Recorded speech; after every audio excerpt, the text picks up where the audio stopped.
Hi YouTube, it's Kathy and I'm here today to tell you about my TBR for the Queer Lit Readathon round 12.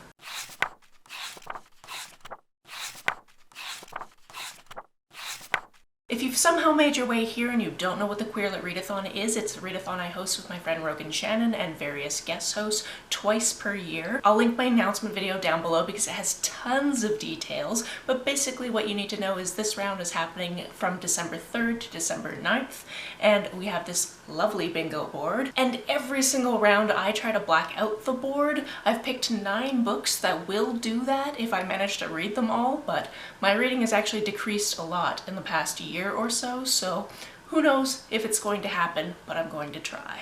How I've structured this is I'm going to go through each of these 9 books, tell you which prompts they would actually fulfill, and then also give you the synopsis in case you don't know about them already and then you're interested and you want to know more. In no particular order, the first book on this list is Tim Tamaro and the Subterranean Heartsick Blues by H.S. Valley. This one goes towards the Southern Hemisphere prompt because this author is from New Zealand and I believe still lives in and around that area, and it also goes for the group read prompt because it is one of the group reads. If you missed my announcement video, we actually have 3 group reads to choose from. I've read one of them before and I'm going to be reading the other 2 hopefully this round. At the very least one of them, but I hope both of them. What happens when your enemy becomes your friend with benefits? Red, White, and Royal Blue meets the Magicians in this surprisingly wildly original and joyous funny LGBTQ YA novel set in a magical boarding school. Honestly, for me, that's enough, but let me read at least one more paragraph for you. I usually don't try to read synopses of books, but I do this for you. Tim Tamaro and Elliot Parker, classmates at Fox Glacier High School for the Magically Adept, have never gotten along. But when they both get dumped the day before the big egg baby assignment, they reluctantly decide to ditch their exes and work together. I imagine this is kind of like that thing where they used to make you do in high school. I never had to go through this, fortunately, but I hear it's maybe still a thing, especially in the States, where you have to carry around an egg or a bag of flour, and you and a partner have to make sure that nothing happens to this egg or flour in hopes that teenagers will understand that if you have a baby, it's a big deal. At least that's what I'm guessing. I'm not going to read anymore, but maybe this egg is actually like a dragon or something. It's a magic school. I have no idea. Next on this list, we have You Exist Too Much. This is our other group read, and this one can also be used for the small press prompt. On a hot day in Bethlehem, a 12-year-old Palestinian-American girl is yelled at by a group of men outside the Church of the Nativity. She has exposed her legs in a biblical city, an act they deem forbidden, and their judgment will echo on through her adolescence. When our narrator finally admits to her mother that she is queer, her mother's response only intensifies a sense of shame.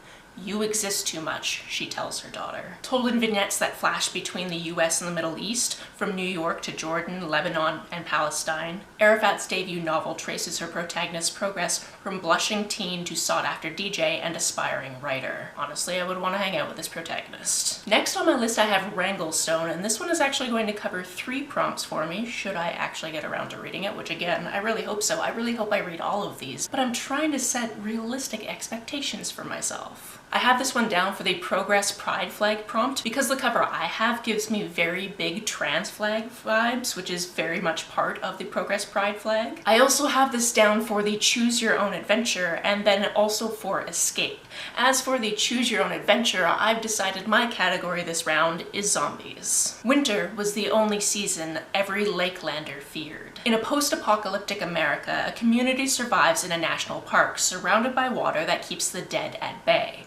But when winter comes, there's nothing to stop them from crossing the ice. I've been wanting to read this one for ages, and I actually also recently bought this one and the sequel to it because it is a duology. That one is called Timberdark, and if I manage to read everything else on this TBR, I will also be reading this one. I mean, I'm eventually going to read it anyway, assuming I like the first one, but part of me really wanted to read it for the continued space, but I'm, again, trying to set expectations that aren't too high. Speaking of continued, my next book is definitely covering that prompt. I will be reading at least Heartstopper Volume 3 and possibly Heartstopper Volume 4 because I, again, ordered both of them recently. Not only will I be using this for continued, I'll also be using it for most recently acquired because, again, I bought this and it's coming in the mail to me right now. Also, obviously, graphic novel and former DNF. Now, this is not in the way where I went, oh, I'm DNFing this because I don't like it and I don't want to read it. It's more so that I was reading the comic online many, many years ago and I just never got around to continuing.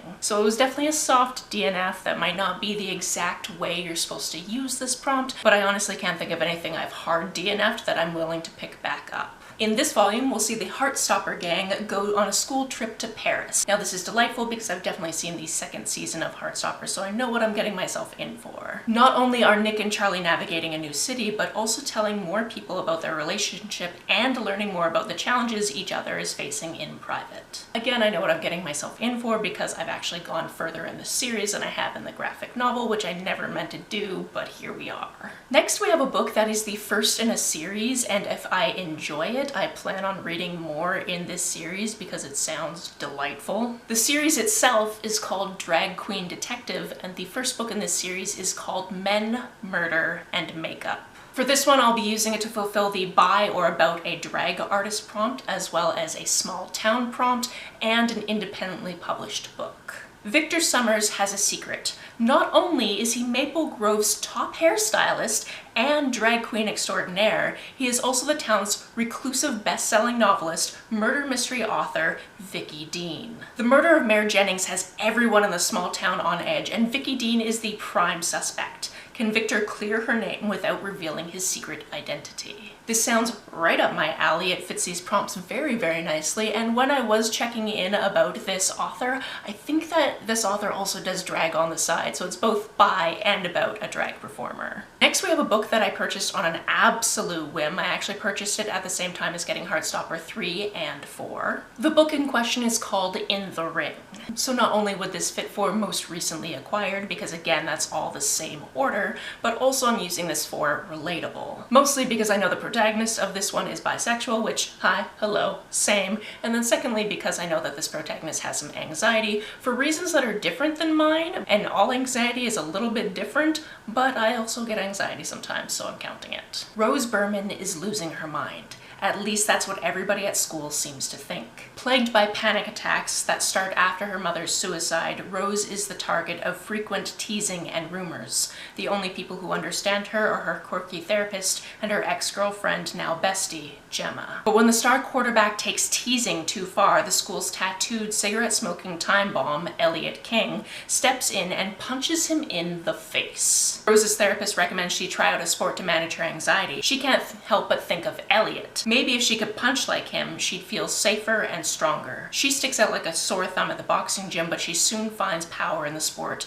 and a reprieve from her panic attacks. As their worlds intertwine, Rose and Elliot are forced to face their most daunting opponent outside of the ring, their growing feelings for each other. This one obviously has some trigger warnings, and I think there are further trigger warnings that aren't in this part of the synopsis. So like everything I talk about that you might be interested in, make sure to check trigger warnings ahead of time. Next on this list, we have the book I'll be using to fulfill the middle grade prompt, and that's Candidly Klein. Born in Paris, Kentucky, and raised on her Gram's favorite country music, Klein Alden is a girl with big dreams and a heart full of song. When she finds out about a young musician's workshop a few towns over, Klein sweet talks, saves, and maybe fibs her way into the first step toward musical stardom. But her big dreams never prepared her for the butterflies she feels surrounded by so many other talented kids, especially Sylvie, who gives Klein the type of butterfly she's only ever heard about in love songs. I've read YA work by this author before, so I'm excited to see how that translates into middle grade. Next, we have a graphic novel I don't know anything about, so we will actually be reading the synopsis together for the first time. That's called Paper Planes.